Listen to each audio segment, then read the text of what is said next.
अल्हम्दुलिल्लाहि रब्बिल आलमीन वस्सलातु वस्सलामु अला सय्यिदिल अंबिया वल मुरसलीन अम्मा बाद फ़अऊज़ु बिल्लाहि मिनश शैतानिर रजीम बिस्मिल्लाहिर रहमानिर रहीम।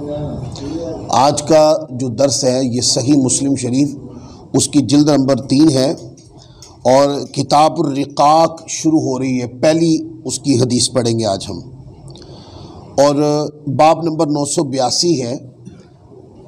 इस बाब का उन्वान इमाम मुस्लिम रहमतुल्लाह अलैह ने जो कायम किया है बड़ी तवज्जो से सुनने वाला। फरमाते हैं कि अहले जन्नत में अक्सर गरीब लोग होंगे और जहन्नम में अक्सर औरतें होंगी। इसकी रीज़न पे गौर करना है।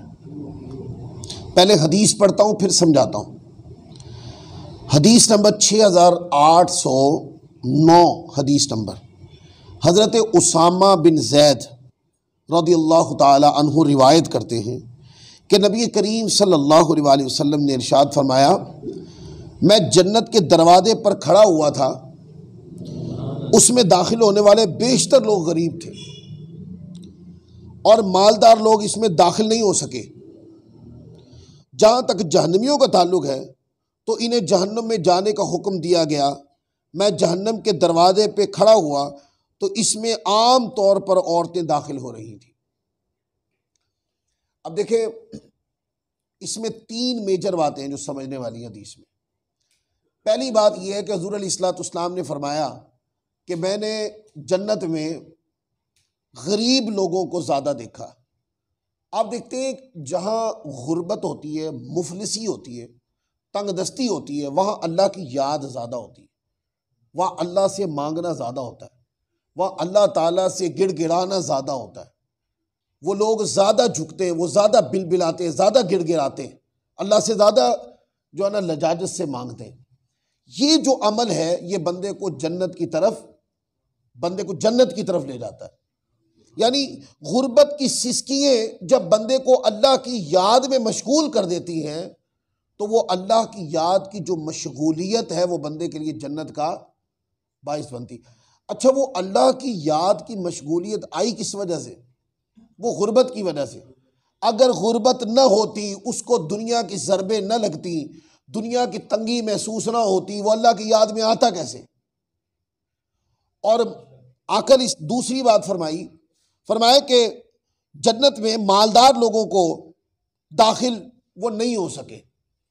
यानी कि इसका मतलब है जिस कसरत के साथ गरीब दाखिल हो रहे थे उस कसरत के साथ मालदार लोग दाखिल नहीं हो सके, क्योंकि कुरान मजीद ने फरमाया कि जो इन्नमा अमवालुकुम व औलादुकुम फितना, कि जो माल है ये आजमाइश है। माल आप देखते हैं कि जितना ज़्यादा दुनिया का माल होता है बंदा अपनी तबीयत में उतनी सहूलतें पालना शुरू कर देता है, उतना ही ज़्यादा अपनी ज़िंदगी को दुनियावी तज़यीन व आराइश से सजा लेता है। और जितना बंदा दुनिया की तरफ जाता है उतना अल्लाह की याद से कटता जाता है। लिहाजा दुनिया का माल जो है, जिसके पास ज़्यादा है वो बेचारा आजमाइश में है। उसको चाहिए कि दुनिया का माल जो ज़्यादा है इसके साथ अल्लाह की याद के लिए अच्छी सोबत का इंतखाब भी करे। वो जो माल की कसरत है उसको अल्लाह की राह में खर्च करने के हवाले से भी सोचे, ताकि वो कसरत माल जो है उसके लिए वबाल जान न बने, बल्कि कसरत माल जो है अल्लाह की राह में कसरत के साथ ज़्यादा देने से उसके लिए मुकाम और मर्तबे की बुलंदी का बाइस बने। लेकिन एक बात पक्की है, ये दुनिया में तजर्बा हो चुका है, लोगों ने देखी, आप लोगों ने भी देखी होगी कि जब माल आता है अल्लाह की याद कम हो जाती। अगर मैं जान की अमान पाऊं तो एक जुमला कह दूं, आप देखें मस्जिद के अंदर नमाजी आते हैं। कभी आपने देखा है कि जो बहुत मालदार लोग हों, आपको वो कसरत के साथ मस्जिद में नजर आते हो? ये मैं माजरत के साथ बात कर रहा हूं क्योंकि ये बयान रिकॉर्ड होगा। ऐसे अगर मेरे इस जुमले से किसी को तकलीफ हो तो मैं माजरत करता हूं। लेकिन जो मुशादे में आई है ना बात, तो मैं जरा बेधड़क सा आदमी भी हूं, मैं अपनी बात कह देता हूं। तो जब हम मस्जिद में देखते हैं तो मस्जिद के अंदर वो जो अब दुनियावी ज़ेबो आराइश से पूरी जिंदगी गुजार रहे होते हैं वो लोग तो नजर नहीं आते मस्जिदों में। मस्जिदों में तो मुतवस्सित तबके के लोग नजर आते हैं। मस्जिदों में तो गरीब लोग नजर आते हैं, वो जो दुनियावी सिसकियों में पिसरे होते हैं वो आते हैं मस्जिद में नजर। तो माल ऑटोमेटिकली बंदे को दुनिया की तरफ लेके जाता है। आप देखिए, माल भी बंदे को फितने में मुब्तला कर देता, औलाद भी। औलाद की साइड मारते बंदा गुनाह एक बार नहीं हजारों बार करता है। उसको पता होता है कि मैं अपनी औलाद के पीछे लग के जो मैं अपनी औलाद की साइड मार रहा हूं, लगा रहा हूं, ये गलत है, कसूर मेरी औलाद का ही है। लेकिन बंदा औलाद की मोहब्बत में इतना गुम होता है कि कसूर भी नहीं मानता और गुनाह भी दलेरी से करता है। इसी तरह जब बंदे के पास माल आता है तो वो अल्लाह की राह की याद की तरफ जाने भी नहीं देता। और जो लोग मालदार होके अल्लाह की याद से मुज़य्यन रहते हैं वो कोई जिहाद से कम काम नहीं कर रहे, कि माल भी है, सब कुछ है दुनिया का, पर वो अल्लाह की याद से गाफिल भी नहीं होते, वो असल में एक जिहाद लड़ रहे हैं। तो अब समझ में आ गई। तो आका ने फरमाया कसरत के साथ गरीब जा रहे थे, पर जो मालदार लोग थे वो दाखिल नहीं हो सके जिस कसरत के साथ गरीब दाखिल हो रहे थे। फिर आगे कहा, फिर हुजूर ने फरमाया कि जहां तक जहन्नमियों की का ताल्लुक है तो इन्हें जहन्नुम में जाने का हुक्म दिया गया। मैं जहन्नम के दरवाजे पे खड़ा हुआ तो इसमें आम तौर पे औरतें दाखिल हो रही थी। अब देखते हैं, इल्मी तरबियत औरतों में कम होती है। ये भी माजरत के साथ जुमला, कोई बहन मेरा बयान सुने तो इस तरह बाद में मकसद भी इससे दिल बर्दाश्त ना हो, हकीकत को तस्लीम किया जाता है। हकीकत को जब बंदे तस्लीम करते हैं तो फिर ही तो इस्लाह होती है। चले एक हदीस पढ़ देता हूँ, सही बुखारी किताबुल ईमान में ही है गालिबन। आका अलैहिस्सलाम औरतों के पास से गुजरे तो औरतों से फरमाया कसरत के साथ इस्तिगफार किया करो कि तुम्हें मैं कसरत के साथ दोज़ख में देखता हूँ। उन्होंने अर्ज़ की, या रसूल अल्लाह, इस्तिगफार तो आपने फरमाया, लेकिन कसरत के साथ दोज़ख में हम ही क्यों? फरमाया इसलिए कि तुम कुफर करती हो। अब ये एक जुमला बड़े तवज्जो के साथ फरमाया कि तुम कुफर करती हो। तो अब ज़हन में तो ये सवाल था कि नमाज भी पढ़ते हैं, सब कुछ होता है, तो कुफर का माना क्या होता है? फिर आका अलैहिस्सलाम ने इसकी वजाहत कर दी कि तुम्हारा जो शौहर है वो तुम्हारे ऊपर खर्च करता रहता, और कोई मौका ऐसा आ जाए तंगदस्ती की वजह, ये ब्रैकेट का तर्जुमा भी साथ है, तंगदस्ती की वजह से वो किसी जगह खर्च नहीं कर सका, तो तुम सीधा कह देती हो कि तुमने हमारे लिए किया क्या है। तो ये किया क्या है, उसकी सारी कोशिशों का, मेहनतों का तुम इनकार करती हो। तो यहां लफ्ज कुफर इनकार के माना है, शरी माना में इस्तेमाल नहीं हुआ कि तुम कुफर करती हो, यानी तुम अपने शोहर के एहसान का इनकार करती हो, जबकि तुम्हारे ऊपर यह वाजिब है कि तुम्हारे शोहर ने अगर तुम्हें इज्जत के साथ जिंदगी दी है, जो उसके ऊपर वाजिब है, शोहर के ऊपर यह वाजिब है कि अपनी बीवी को इतनी इज्जत वाली जिंदगी दे जिस तरह की जिंदगी वो अपने वालिद के घर में गुजार रही थी, उससे ज्यादा दे। ये शोहर के ऊपर जरूरी है, ये लाजिम है। और अगर उसने अपने ये हक पूरा किया और अपनी बीवी को इज्जत दी, आबरू भी दी, उसके हुकूक भी पूरे किए, वो लड़ा दुनिया के साथ उसके हुकूक पूरे करने के लिए, और किसी मौके पर वो बेचारा पूरा नहीं कर सका तो क्या उसके सारे एहसानों पे पानी फेर दिया जाएगा? ये है जुमला। फरमाया कि तुम कुफर करती हो क्या, कि तुम्हारा शौहर अगर किसी मौके में पूरा नहीं कर सका तो तुम कहती हो कि तुमने किया क्या है। तो क्या है, शौहर की कोशिशों का और खिदमत गुजारियों का और मुआशरे के में जो तुम्हारी इज्जत की खातिर वो लड़ा है, उन सारी चीजों का इनकार करना ये भी गुनाह है। ये वजह बताइए। लिहाजा आप आम रूटीन में देखते हैं कि झूठ बोलना, गीबत करना, चुगली करना, बुहतानबाजी करना, एक दूसरे का कीना, बुग़्ज़, हसद पालना, ये गुनाह आम रूटीन में मुआशरे का हिस्सा है। लेकिन आप अगर इसकी हैसियत पे गौर करने के बाद मिन हैसुल मजमू अगर गौर करेंगे कि इसकी कसरत कहाँ है और कसरत कहाँ नहीं है, तो आप देखेंगे मर्दों में भी ये गुनाह है, लेकिन बाएतबार औरतों के कम है। औरतों में ये गुनाह ज्यादा होते हैं। लिहाजा क्या है, ये वो वजूहात है जिसकी वजह से अल्लाह नाराज हो जाता है। मुतलकन औरतें जो है वो दोज़ख में नहीं जाएंगी। इशारा दिया है कि कसरत के साथ दोज़ख में जाता हुआ देखा था, क्योंकि ये गुनाह कसरत के साथ करती, वगरना जन्नत में तो आली शान और बुलंद व मर्तबा अज़मत वाली ख़वातीन जो सरबा सजदा सुजूद के साथ रहती हैं, तिलावत कुरान के साथ रहती हैं, वो अपने घरों में खिदमत गुजारी का हक़ अदा करती हैं, अपने बच्चों को पालती हैं, अपने मियाँ की खिदमत करती हैं, अपने घर के तमाम हुकूक अदा करती हैं, वो सरदार ख़वातीन हैं। उन्होंने अपना हक़ अदा किया है, वो अल्लाह से इसका अजर भी पाएंगी। वो मेरी बहनें मेरे दर्स व मेरे बयान का वो माना वो मेरा मौजू नहीं है। मेरा ख़ास वो मौजू कि जो गुनाह भी करती हैं, बुरी सोबत में भी रहती हैं, और लाइल्मी की है ये वजह है कि गुनाह की शनाख्त भी नहीं होती उनको कि ये जो हम कर रही हैं गुनाह। दो देखें, एक लतीफ़ा है, वो क्या कि जहाँ दो औरतें बैठेंगी 1 मिनट के बाद किसी की चुगली शुरू हो जाएगी। तो कसरत के साथ ये चीज़ें पाई जाती है। तो ये गौर करें, क्या कलाम करते किसी की चुगली तो नहीं हो रही, किसी की बुराई तो नहीं हो रही, किसी की हसद तो नहीं किया जा रहा, किसी पे बोहतान तो नहीं लगाया जा रहा, किसी का बुग़्ज़ तो नहीं पाल रखा, किसी के साथ झगड़ा तो नहीं छेड़ रखा। और फिर कई देखते हैं अब ख़वातीन की वजह से मर्द हज़रात तक लड़ पड़ते। तो ये मना किया गया इन सारी चीज़ों से। तो इस हदीस का मतलब ये है। और एक हदीस और पढ़नी है जिसके ऊपर आज का दर्स ख़त्म हो जाएगा। ये हदीस है 6821। ये अकीदे की मानवियत के एतबार से भी बड़ी ज़बरदस्त हदीस है। जो लोग मेरा यूट्यूब चैनल विज़िट करते हैं उनके लिए ये वजाहत है कि दरस मुस्लिम शरीफ जो तरावी के बाद हो रहे हैं, जो इसमें हम बैठे हुए हैं इस वक्त, ये सारे इस्लाही टॉपिक के ऊपर है। लेकिन हमारे चैनल के ऊपर दरस मुस्लिम शरीफ अकायद के तनाजुर में भी हो रहे हैं, वो भी अपलोड हो रहे हैं। अगर कोई बंदा सही मुस्लिम को अकायद के तनाजुर में समझना चाहे तो वो विज़िट करें, तो उसके ऊपर मेरे आपको वो दर्स मिल जाएंगे। उसमें रमज़ान में ही वो रिकॉर्ड भी हो रहे हैं, अपलोड भी हो रहे हैं। हदीस नंबर 6821 है। हज़रत अब्दुल्ला बिन उमर रज़ियल्लाहु ताला अन्हु रिवायत करते हैं। और ये जो रिवायत हम पढ़ने लगे हैं, ये रिवायत बुखारी शरीफ के अंदर भी है, मुस्नद अहमद बिन हम्बल में भी है, इब्न हिब्बान में भी है, और बैहक़ी, इन सारी किताबों के अंदर ये रिवायत मौजूद है। अब्दुल्ला बिन उमर रज़ियल्लाहु ताला अन्हुमा नबी करीम सल्लल्लाहु अलैहि वसल्लम का फरमान नकल करते हैं। बड़ी तवज्जो से सुनना है वाक़या। 3 आदमी कहीं जा रहे थे कि इन्हें बारिश ने आ लिया। वो एक पहाड़ में मौजूद गार की पनाह में आ गए। पहाड़ की चोटी से एक पत्थर गिर के उनके गार के मुंह पे आ गया और गार बंद हो गई।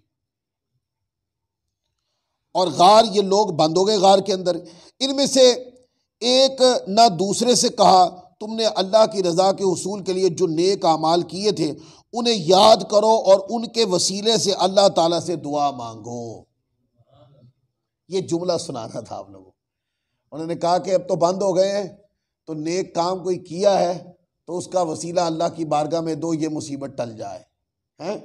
तो इसका मतलब ये है कि अगर नेक अमाल का वसीला देना जायज़ है तो ज़ालिमों ज़ात मुस्तफ़ा का वसीला देना जायज़ क्यों नहीं?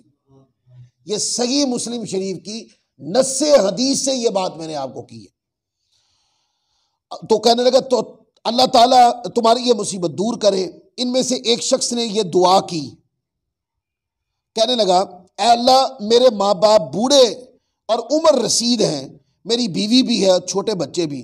मैं इनके लिए बकरियां चराता हूँ और जब इनके पास वापस आता हूँ तो इन बकरियों का दूध दो कर सबसे पहले अपने वालिदैन को पिलाता हूँ। ये है तरबियत। जब कुछ कमाओ तो पहले माँ बाप को पेश करो। मियाँ के लिए, घर के में बंदे के लिए माँ बाप का दर्जा पहला है, फिर बीवी और बच्चों का दर्जा। अपने घरों में जो लोग इस तरह की आदत रखते हैं कि माँ बाप से छुपा के ले जाते हैं कि देना ना पै जावे, ये ना होवे कि छुपाना कि क़यामत वाले दिन देना ना पै जावे। तो इन सारी चीज़ों के ऊपर गौर करना चाहिए। जिस सिस्कियों के साथ माँ बाप ने पाला और बड़ा किया और जवान किया और पढ़ाया लिखाया और अच्छी जॉब और अच्छी नौकरी, अच्छा कारोबार बना दिया, और जिस वक्त उनके बुढ़ापे का वक्त आया और तुम जो है ना उनके बुढ़ापे में उनको अच्छी ग़िज़ा खिलाने की बजाय छुपा के ले जाते हो, तो ये अल्लाह की बारगाह में जवाब देना होगा। माँ बाप की बारगाह में पेश करें। यार उन्होंने कोई सारे ही खा जाना है? उन्होंने क्या करना है? उन्होंने बस दुआ दे देनी, बेटे अल्लाह आपको बरकत अता फरमाए। और क्या ही अच्छा हो कि ला के माँ बाप के सामने रख दो, जी एनू वंड दो, तकसीम कर दो सब में, ताकि माँ बाप के हाथों की बरकत से औलादों के मुंह में जाएगा तो बरकत ज्यादा होगी। तो वो कहता है कि मैं बकरी चलाता हूं, दूध धोकर सबसे पहले माँ बाप को पेश करता हूं, अपने बच्चों से भी पहले। एक दिन मैं दूर निकल गया, जब शाम को वापस आया तो मैंने देखा कि वालिदैन सो चुके हैं। मैंने पहले की तरह बकरियों का दूध धो लिया और वो दूध लेकर और वालिदैन के सराहने खड़ा हो गया।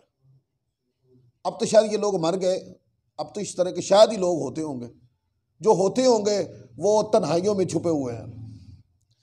मुझे अच्छा नहीं लगा कि मैं इन्हें नींद से बेदार करूं, मुझे यह भी अच्छा नहीं लगा कि मैं इनसे पहले बच्चों को दूध पिला दूं। कैसी गैरत है तबीयत के अंदर। कहते हैं गैरत यह है, माँ बाप के अदब का गलबा इतना ज्यादा है कि इजाजत कैसे अपनी तबीयत को इजाजत दे दूंगा, माँ बाप को हिला के कहूंगे उठो जी दूध पी लो। नहीं इजाजत देती मेरी कि उनके आराम में खलल पड़ जाएगा, मेरा अदब इजाजत नहीं देता और मेरी गैरत इजाजत नहीं देती माँ बाप से पहले औलाद को पिला दूं। अल्लाह अकबर। मेरे बच्चे मेरे कदमों में बिलकते रहे, यही कैफियत रही, बच्चे मांगते रहे पर मैंने नहीं दिया।